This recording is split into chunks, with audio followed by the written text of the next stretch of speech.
Sacramento giving you local sports coverage from 6 a.m. to 6 p.m. Monday through Friday. Sactown Sports. Can you believe it? The NFL returns in about an hour. You can hear the game here on Sactown Sports. Nice enough to join us with more on the upcoming season and the Hall of Fame weekend. National NFL writer for The Athletic, Mike Jones. Mike, happy Hall of Fame game day, if that's a thing. How are you?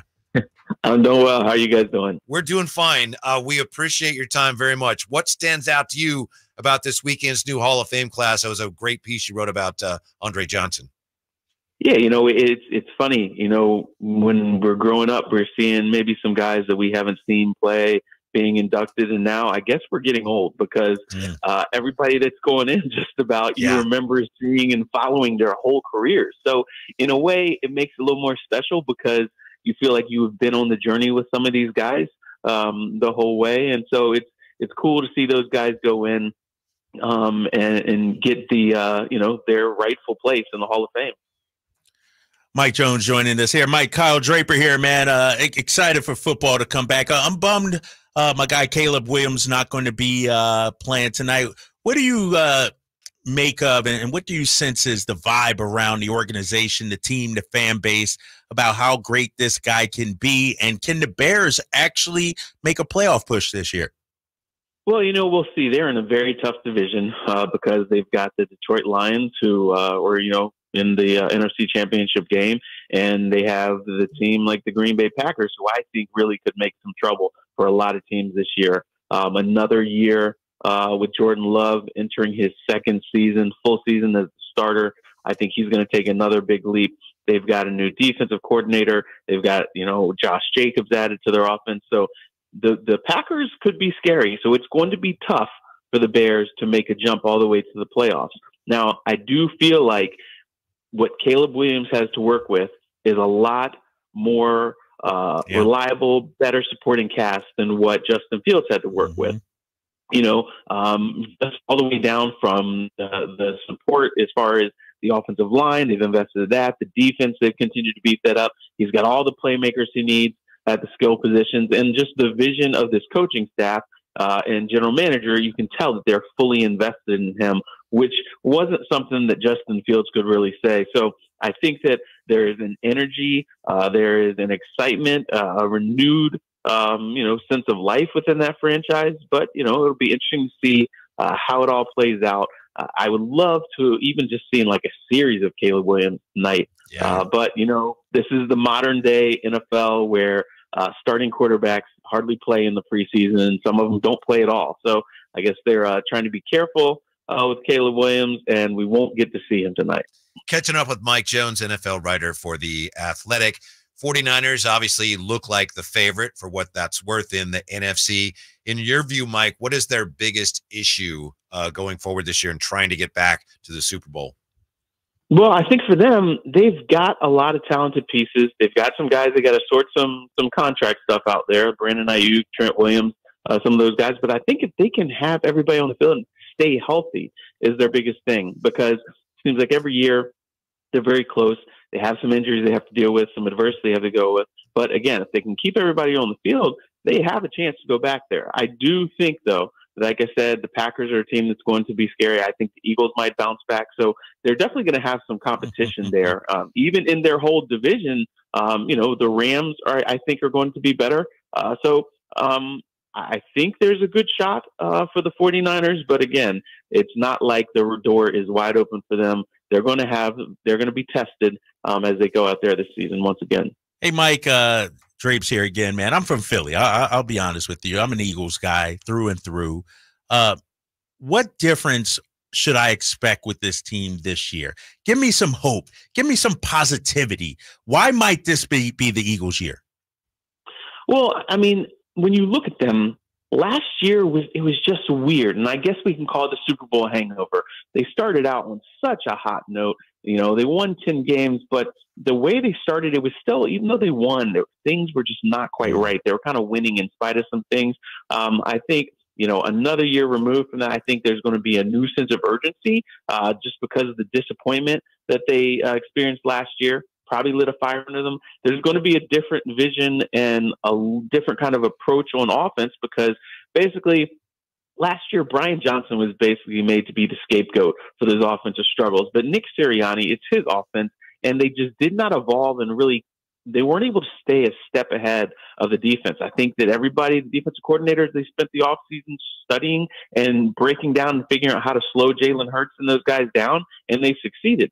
So now you bring in Kellen Moore, who's Nick Sirianni basically has turned the reins over to him. It means another offense for Jalen Hurts to learn, but he's used to this. He's not had consecutive play callers a whole lot during his high school, college, or NFL career. But he's got probably the best 1-2 punch as far as wide receivers go with A.J. Brown and Devontae Smith.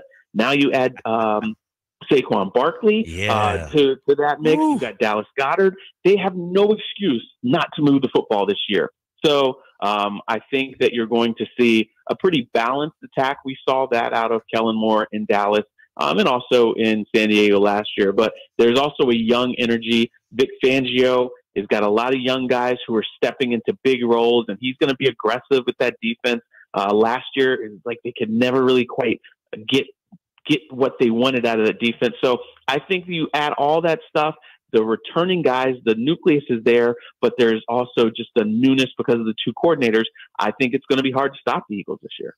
We'll see. My guy, yes, sir. That's what I'm talking about. From the Athletic. Too excited, huh? Mike, I want to ask you who you see as a surprise team potentially in the NFL. And I will tell you this, we've had a couple of guests in the last couple of weeks who seem to be thinking Washington could surprise some people. Where are you on that, Mike? I don't know. I mean, maybe it's because I covered Washington for so many years for Washington Post and have grown up in the area and have seen just all the years and years of disappointment. I think they'll take some steps forward, but this is going to be a process. I don't see them being an overnight sensation like Houston was last year. You know, Houston was that surprise team last year. It's going to be interesting to see who it is that really kind of steps up and takes people by surprise. I think Atlanta is going to be a team that, look, they were a good team. They played hard. Everybody you talked to said, man, they play hard, but, you know, they didn't have a quarterback. So now you got Kirk Cousins, got the skill positions. Raheem Morris is going to, you know, supercharge that defense. So Atlanta might be a team that can really make some noise because their division is pretty wide open. Yes, Tampa is back, and they should build on last year. But the Saints, don't feel them. The Panthers, they are a long way off. And so the Falcons might be a team that causes some trouble. You know, it seems like every year, Mike, the Cowboys are the team under the microscope. Are they once again the team feeling the most pressure going into the season? I do agree with you that they feel a lot of pressure because, look, you know, Mike McCarthy is entering this lame duck year, doesn't have a contract after this. He's got to get done. But they're not alone. Buffalo's a team. Look, Sean McDermott, they have had the window there. They're supposed to be able to go toe-to-toe with the Kansas City Chiefs, and they continue to fall short. So he's got to get them over the hump. Mike McDaniel down in Miami has done a good job of changing that culture, and they've been competitive. But whenever they run up against a playoff team, they struggle. So it's just not enough to just get to the playoffs. They've got to be competitive. I think so. He's under pressure. I think Doug Peterson in Jacksonville, another team where they've got, you know, the dysfunction of the Urban Meyer era is over, but they just have not been able to consistently deliver in these last 2 years. They, you know, had a surprising playoff run year before last, won a playoff game. Last year, they really fizzled down the stretch. So there's a number of teams, along with Dallas, whose head coach is not quite on the hot seat, but it might get a little hot if they don't quite deliver this year. Mike Jones with us from The Athletic. Mike, how good is Brandon Ayuk getting back to the Niners? Where do you think this ends up? Why do you think the Niners haven't, with all these receivers signing these big deals, why do you think the Niners haven't, at least yet, taken care of him? Well, I mean, look, as you said, a lot of these receivers are getting big money. And, you know, if you take care of Brandon Ayuk, then you got to take care of Deebo Samuel. And, you know, there's only so much money to go around. I think that right now they've got a lot of money tied up in a lot of positions.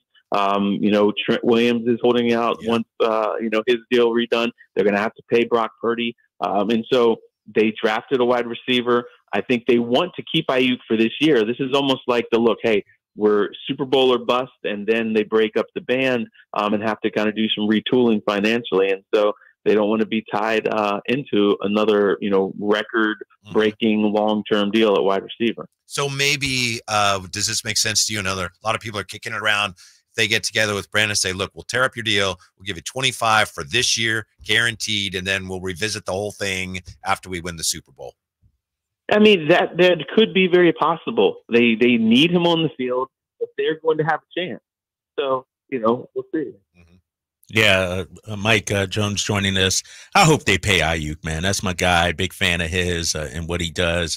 #1 receiver on that team. I want to go to the AFC briefly here. Kansas City, the way Patrick Mahomes is, another Super Bowl. Who's going to dethrone them out there? Who's the team to keep an eye on in the AFC that finally knocks him off the ladder?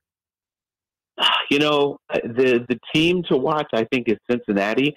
They have invested in their offensive line some more. They've invested in their defense some more. They've got to get Jamar Chase taken care of. They've, put the franchise tag on T. Higgins.